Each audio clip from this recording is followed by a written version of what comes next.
স্থানীয় সরকার পল্লী উন্নয়ন ও সমবায়, এটি প্রথাগতভাবেই যে দল ক্ষমতায় থাকে তার যিনি মহাসচিব থাকেন তিনি এটাতে থাকেন। তেমনি আমরা দেখেছি যে মির্জা ফখরুল ইসলাম আলমগীর ছিলেন, তিনি এখন মহামান্য রাষ্ট্রপতি। একটা বিষয় একটু মজার যে মজা করে এখনকার স্বরাষ্ট্রমন্ত্রীও বলেছিলেন যে এই মন্ত্রণালয়ের যিনি প্রতিমন্ত্রী তিনি অনেক ক্ষমতাবান একজন মন্ত্রী, সেটি তিনি মজা করে এক জনসভায় বলেছিলেন এবং এটা গণমাধ্যমে আছে যে তার প্রভাবটা বেশ এই মন্ত্রণালয় থেকে শুরু করে দলের উপরে বেশ ভালো।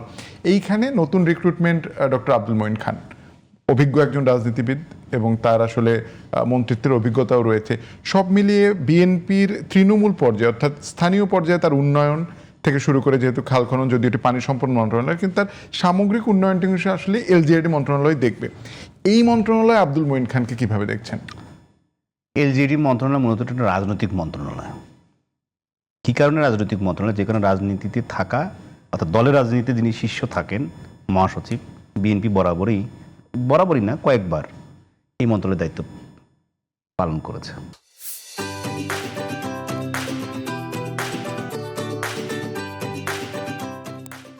প্রশ্ন হচ্ছে যে প্রসঙ্গটা আপনি শুরুতে একটু বললেন যে ক্ষমতাধর প্রতিমন্ত্রী শাহে আলম, এটা কিভাবে আপনি এটা কিভাবে এটা মানে এই মতামতটা দিলেন কেমনে বা কিসের ভিত্তিতে দিলেন?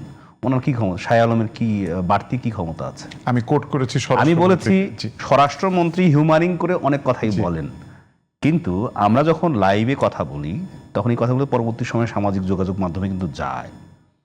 এই কথাটাকেই ভিন্ন মানুষ ভিন্নভাবে উপস্থাপন করবে। প্রথম কথা হচ্ছে বিএনপির কিন্তু এটি রাজনৈতিক উদ্দেশ্য আছে যে প্রবীণ এবং নবীনের সমন্বয়ে এই দলের সাংগঠনিক কাঠামো এবং সরকারের মানে যে অবস্থান সেটি তারা পরিচালনা করতে চান। প্রশ্ন হলো যে শাহে আলম, যিনি হয়তো তৃণমূল থেকে রাজনীতি বলেন বা তৃণমূলের একেবারেই উপজেলা চেয়ারম্যান বা এই ধরনের পদ থেকে কিন্তু তিনি প্রতিমন্ত্রীবন্ত হয়েছেন, মন্ত্রণালয় পেয়েছেন তিনি, তাকে দায়িত্ব দেওয়া হয়েছে এলজিআরডি।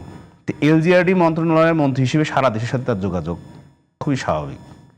মন্ত্রী হিসেবে যাকে দেয়া হলো ডক্টর আব্দুল মঈন খান, অভিজ্ঞ মানুষ, শিক্ষক মানুষ, একই রকমভাবে আমরা যদি বলি সজ্জন ব্যক্তিদের মতো যে কজন রাজনীতিতে সজ্জন ব্যক্তি আছেন, কাউকে আঘাত না করে কথা বলা, তার মধ্যে তিনি একজন। এই যে প্রবীণ এবং প্রবীণদের কাছ থেকে শিক্ষা নিয়ে নবীনরা এগিয়ে যাবে। এখন আমি একসময় তো মাঠে স্টাফ রিপোর্টার, সিনিয়র রিপোর্টার, বিশেষ প্রতিনিধি, প্ল্যানিং এডিটর এইভাবে কাজ করতে করতে এখন এটা টেলিভিশনের হেড অফ নিউজ। তো এখন যারা কাজ করছেন তাদেরকে কি লেসনটা আমি দেবো, কীভাবে তাদেরকে আমি শেখাবো, কীভাবে কোন পদ্ধতিতে আমি তাদেরকে নিই।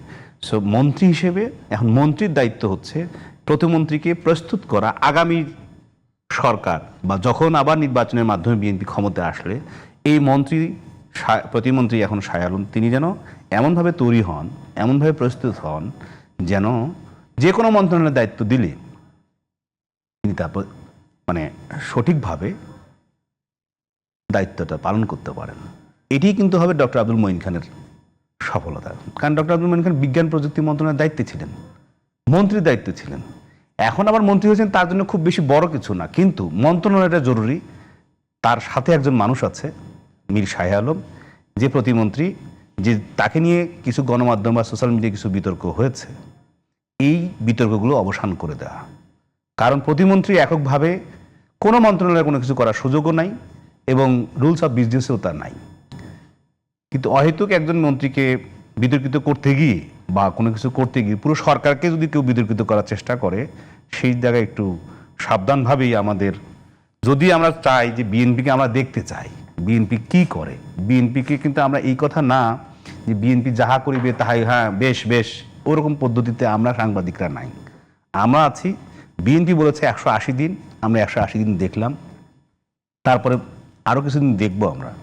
বিএনপি তার 31 দফা নির্বাচনী ইশতেহার অনুযায়ী চলছে কি চলছে না সেটি দেখা এবং সঠিক তথ্যটি নিয়ে, এই যে কিছুদিন আগে একটি বিতর্ক উঠলো যে মীর শাহে আলম সকল উন্নয়নের বরাদ্দর বেশিরভাগ অংশ তিনি বগুড়ায় নিয়ে গেছেন, কিন্তু বাস্তবে যখন আমরা হিসেব করে দেখলাম মানে যিনি বলেছেন সংসদে, তার এলাকায়, তার চাইতে তার নির্বাচনী এলাকায়, অর্থাৎ মীর শাহ আলম প্রতিমন্ত্রী হিসেবে যে এলাকা থেকে নির্বাচিত হয়েছেন, আর এই প্রশ্ন যিনি সংসদে তুলেছেন তার বরাদ্দ, আর যে সংসদ সদস্যটি প্রশ্ন তুলেছেন তার বরাদ্দ তার চেয়ে বেশি।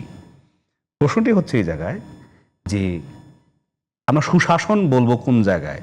অপতথ্য দিয়ে বা ভুল তথ্য দিয়ে যদি আমরা কোনো রাজনৈতিক ডিবেট, বিতর্ক বা পর্যালোচনা শুরু করি, তাহলে সেটা কখনোই সরকার বা মানে এটা আমাদের নিজেদের জন্যই শুভ হবে না। আপনি সঠিক তথ্য দিয়ে, মানে সঠিক পরিসংখ্যান দিয়ে, তথ্য দিয়ে আমরা যদি আপনাকে প্রশ্ন করি, ক্ষমতাকে প্রশ্ন করি, এখানে সরকার তো আমাদেরকে সেই জায়গায় বাধা দিচ্ছে বা দেওয়ার কোনো, না দেওয়ার তাদের অঙ্গীকার আছে।